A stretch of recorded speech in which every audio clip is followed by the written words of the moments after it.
podcast Jejak Filsafat. Oke, perkenalkan gue Tia. Di sini ada partner gue hari ini, yaitu Fitriana. Halo semuanya, apa kabar? Di podcast kita hari ini kita bakal ngebahas nih salah satu topik yang bakalan menarik dan bakalan kita bahas hari ini. Oke, yes, benar banget nih. Di sini kita bakal ngebahas tentang sebuah kebahagiaan menurut Aristoteles, ya kan? Seorang filsuf yang legendaris banget, ya kan? Nah, di sini gue nggak cuma berdua doang, tapi di sini ada narasumber yang keren banget nih. Oke, dua narasumber kita itu ialah salah satunya adalah seorang ahli filsafat yang mungkin dia pengen jadi filsuf kali ya. Amin. Dan satunya adalah seorang psikologi yang dimana mungkin dia lebih paham soal hati ya. Perasaan. Betul banget. Nah, Kita sapa dulu dong dua narasumber kita hari ini. Selamat datang nih buat Kak Ayu sama Kak Frida.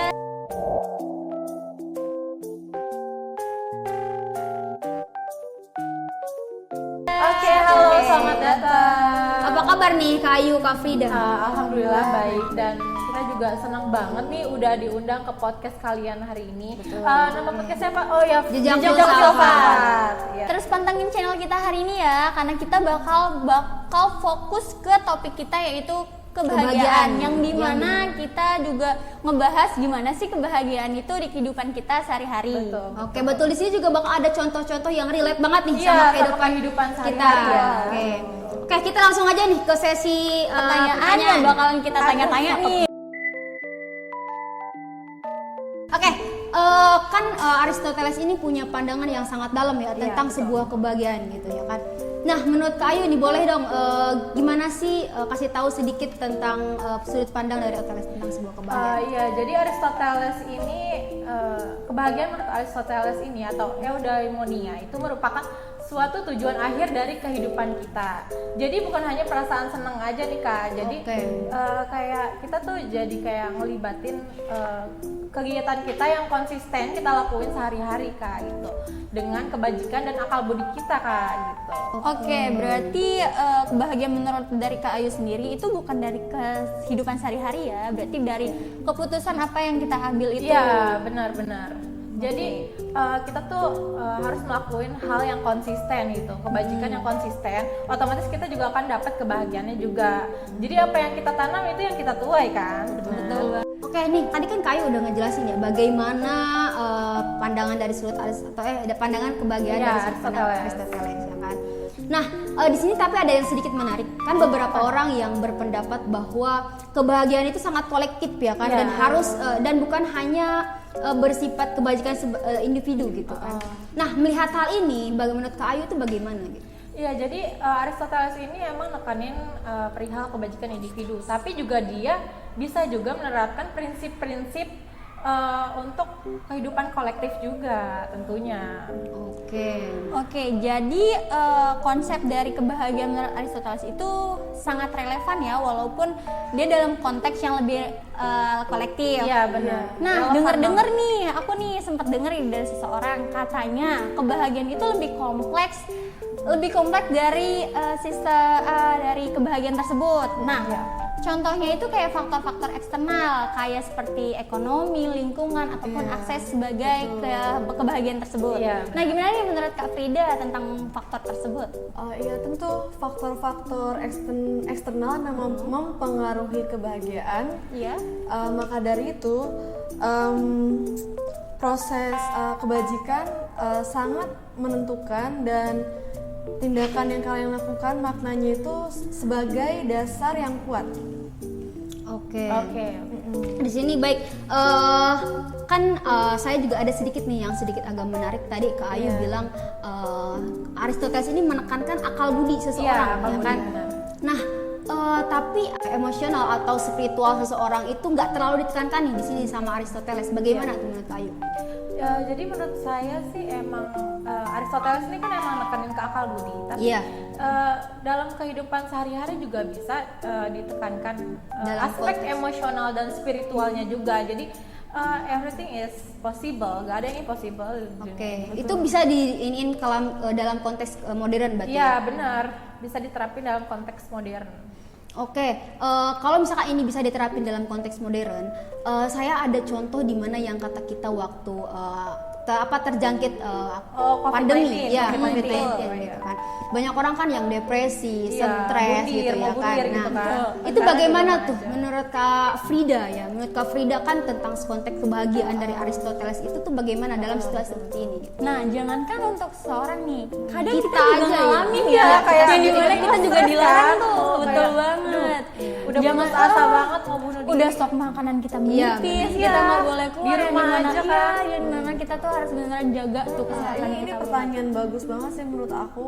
Tapi menurut Aristoteles ini, bagaimana cara kita menghadapi sebuah situasi ini gitu. Makanya dari itu Aristoteles menganggap untuk melakukan yang kegiatan, contohnya di sini kita bisa mengikuti volunteer, Oh, kayak atau- hal-hal yang positif ya Kak. Iya betul, benar. atau membantu tetangga, atau juga kalian kalau mau terhubung sama orang yang kalian terkasih, yang kalian cintai, bisa melalui virtual. Oh, bisa video call ya, bisa virtual. Atau Google Meet juga bisa. Iya, benar. Bisa rame-rame ya. Nah, Iya, itu merupakan betul. salah satu cara kita kebajikan yang untuk memberikan rasa bahagia dalam contoh iya, sehari-harinya yang berkelanjutan.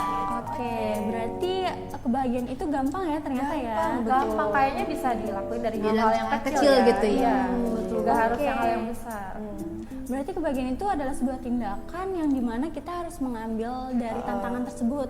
Iya, Oke nih, benar. dari Kak Frida nih, boleh dong kasih kita cerita nih satu studi kasus aja yang tentang kebahagiaan tersebut. Ya, salah satu contohnya dalam kehidupan itu ada di sebuah kota besar yang dimana tuh kejadian tim medis memberikan bantuan kayak memberi makanan, Oh iya, kan? kayak bantuan yang sosial gitu ya. Tempat tinggal sementara, atau juga bisa diberikan kedukungan moral lewat media sosial. Nah, itu merupakan sebuah tindakan Nah, kebajikan. contoh hal-hal kecil untuk kebahagiaan. Karena kalau melihat orang lain bahagia, pasti otomatis kita Iya, bahagia juga berarti. Iya, betul. Di sini kan tadi Kak Frida bilang kayak berarti kita bisa dong kerja dari rumah itu sangat relevan berarti gitu Betul, ya. itu memberikan makna juga Memberikan- sih bagi yang terlibatnya. Bagaimana nih tanggapan Kak Frida tentang kita kerja dari rumah itu Kak Ayu tentang kerja dari rumah itu selaras nggak gitu dengan menurut saya kebahagiaan? sih selaras atau enggaknya dengan kebahagiaan itu kalau kerja dari rumah menurut saya itu lebih fleksibel, justru kita bisa ngeluangin waktu lebih banyak ya dengan keluarga, dengan tetangga gitu, jadi kita bisa kayak membangun lebih dekat gitu dengan mereka. Jadi menurut saya itu kan selaras ya, dan membuat kita bahagia juga. Walaupun emang kita nggak bisa kemana-mana, tapi kan at least kita bisa ngeluangin waktu bareng keluarga, bisa spend time gitu. Menarik ya berarti ya. Iya, Kalau benar. kita gabungin nih antara sudut pandang antara dari Kak Ayu sama sama Kak Kak Frida, Frida. itu berarti kita bisa menggapainya ya. Oke, di sini emang meskipun berbeda ya, tapi tetap relevan. Jadi kebajikan ini bagaimana cara kita menjalani sehari-hari dengan kebajikan dan memiliki makna. Iya, benar-benar. Oke, ini aku ada pertanyaan sedikit agak filosofis banget ke Ayu nih. Apa tuh? What make you happy? Oh, oke, pertanyaannya what makes me happy? Saya pernah dengar nih dari Aristoteles. Aristoteles pernah kayak berkata, apa sih yang membuat kita bahagia? Jadi kebahagiaan itu bukan dicari. Jadi bukan dicari dari orang lain atau dari siapa gitu. Kita pokoknya jangan berharap lebih ke orang lain. Jadi kita tuh harus terlibat langsung di dalamnya gitu. Contohnya apa? Kayak hal kecilnya deh, kayak kita menolong orang lain, kita membuat orang lain senang, membuat orang lain tersenyum. Itu tuh otomatis kita juga akan Merasakan kebahagiaan itu sendiri. juga, benar. Gitu. Oke nih, aku juga punya nih pertanyaan nih buat kalian berdua nih, buat Kak Frida sama Kak Ayu. Boleh dong tolong jelasin 3 kata Tiga aja kata. deh, sebutin 3 kata yang Yang mendefinisikan mendefinisikan sebuah kebahagiaan. kebahagiaan. Boleh Dari dari aku Kak dulu Frida ya. dulu, boleh. Kalau menurut aku 3 kata, pertama itu menerima, Oke, menarik. kedua ikhlas, 3 memberi. Oke, berarti sebagai kebahagiaan itu kita juga harus menerima, Menerima, ya, harus mengikhlaskan juga. Berarti kalau kita mengikhlaskan orang lain juga harus bahagia dong. Oh iya, oke. Berarti harus Harus lapang dada. ikhlaskan ya. Iya. Boleh. Oke, dari Kak Ayu nih gimana nih? Menurut saya tuh kebahagiaan apa ya? Yang 3 kata ya. 3 kata. Bersyukur, memaafkan, dan ya cinta. Berarti sangat bagus ya. Berarti kita juga harus memaafkan terus-terusan gitu ya. Iya. Walaupun Iya. kita juga Walaupun ada disakitin kesel-keselnya gitu ya. Harus lapang dada, harus memaafkan dong. Masa ya kita musuhan terus gitu.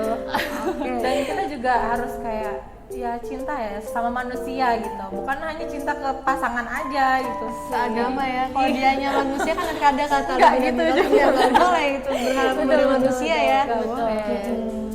Oke, berarti ini tentang sebuah kebahagiaan itu sangat luas banget berarti ya. Iya, luas banget. Pastinya itu tuh luas, cakupannya tak terbatas lah pokoknya. Oke, sebelum terakhir nih, ini kita sebelum selesaian episode ini, kira-kira ada nggak pesan-pesan yang buat pendengar kita gitu dari Kak Ayu sama Kak Frida? Dari aku boleh? Boleh. Aku cuma mau bilang kebahagiaan itu bukan sebuah tujuan yang statis, tapi sebuah proses. Jadi tetap berusaha melakukan kebajikan yang bermakna dalam kehidupan sehari-hari. Iya, benar banget. Jadi saya mungkin mau nambahin ya. Iya, boleh banget. Jadi kebahagiaan itu kita tuh nggak harus hal-hal yang besar. Jadi kita harus bisa dilakukan dengan hal-hal yang kecil. Kayak misalnya membantu orang lain, menolong orang lain, gitu kan, membuat orang lain seneng, gotong royong. Nah itu bisa membuat kita dampak bahagia gitu. kita bahagia juga. Karena kembali lagi yang tadi saya bilang, apa yang kita tanam itu yang kita tuai. Jadi kalau kita membahagiakan orang lain, otomatis kita juga akan bahagia. Juga gitu. Berarti ternyata nggak terlalu sulit ya buat kita bahagia. Iya, nggak terlalu sulit kok, simple. Oke, terima kasih nih buat Kak Ayu sama Kak Frida nih terima kasih udah ya, mampir Mbak. podcast kita. Oke, buat kalian semua jangan Jangan lupa lupa, saksikan saksikan. podcast kita yang berikutnya dengan pastinya topik yang sangat menarik. Oke, sampai jumpa buat teman-teman semuanya. Bye-bye. I'm feeling good, I'm feeling great. Stacking all the cheese and all the bread up on my plate. Steady looking fresh while I be headed to the bank. And all my homies that I think it's time to celebrate.